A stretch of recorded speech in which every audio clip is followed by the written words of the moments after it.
negara superpower. Kendali atas energi membuat Amerika menjadi juara dunia karena energinya adalah oil and gas. Amerika sejak tahun 70-an pengendalinya, terutama mengendalikan transaksinya selain kendali teknologi dan distribusinya. Kemudian dunia coba digeser ke non-fuel oil atau bukan minyak dan gas. Salah satunya Tiongkok yang coba saingin Amerika dalam kendali energi di luar minyak bumi. Pejuang-pejuang non-fuel oil ini akan membangun sumber energi bukan lagi berbasis oil and gas, tetapi baterai sebagai penyimpan dengan solar panel, tenaga air, tenaga angin, panas bumi, dan tenaga nuklir sebagai pembangkitnya.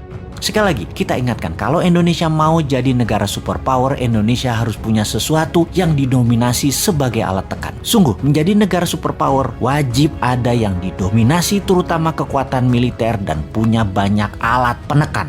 Amerika itu militernya terkuat di dunia sebagai alat tekan, punya teroris sebagai alat tekan, lalu punya dolar sebagai alat tekan juga, punya hutang sebagai alat tekan juga, punya multilateral organisasi seperti PBB, IMF, dan lain sebagainya sebagai alat tekan juga. Kemudian tujuan New Mind bernegara adalah ingin membuat Indonesia menjadi negara superpower. Tujuan Old Mind bernegara adalah mengelola anggaran dan rebutan anggaran. Mek ngonoto, mentalnya yaitu cuman bisa rebutan anggaran, terus mau berkuasa lagi 2024 dan rakyatnya hebat lagi, masih terpesona sama Old Mind. Kok iso yo? Sungguh Old Mind ya Old Mind. Bahkan kalau nanti oposisi yang menang, tetap otaknya hanya membagi-bagi anggaran yang 1.700 triliun APBN doang. Itu aja yang direbutkan dan fulus itu dibagi-bagi geng Senayan dan geng pejabat kroni mereka nanti. Sekedar mengingat 1.700 triliun setahun anggaran negara atau senilai 130 billion dolar itu sama dengan 500 perusahaan yang ada di Forbes, alias ada 500 perusahaan di dunia ini yang omset per tahunnya atau nilainya lebih dari 130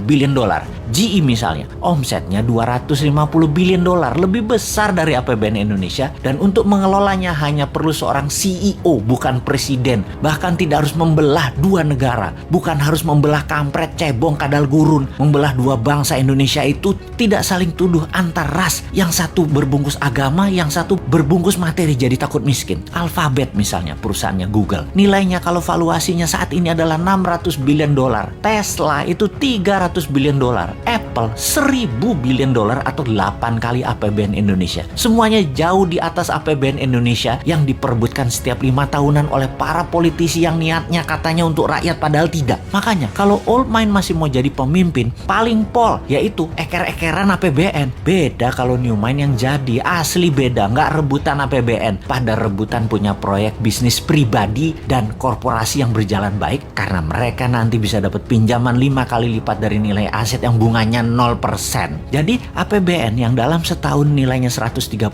billion atau 1.700 triliun rupiah bisa naik ke 1.000 billion atau 15.000 triliun dengan gampang, tanpa injek kaki rakyat dengan pajak tinggi, tanpa utang IMF, tanpa jual nikel ke Tiongkok. Mengapa bisa? Karena kita tidak mengerjakan apa yang Old Mind lakukan, misalnya menjual nikel mentahan, tetapi nanti nikelnya jadi diolah baterai di Indonesia 100% terlebih dahulu. Finish produknya baterai, bukan nikel smelter. Indonesia jadi raja baterai beneran, bukan ingin jadi raja baterai. Bahkan mobil SMK nanti bertenaga baterai kalau mobil itu nanti muncul. Kalau sekarang kan masih dipingit, namanya juga Satrio Piningit, karena mobil SMK itu sekali lagi itu sesungguhnya Satrio Piningit itu aslinya yaitu.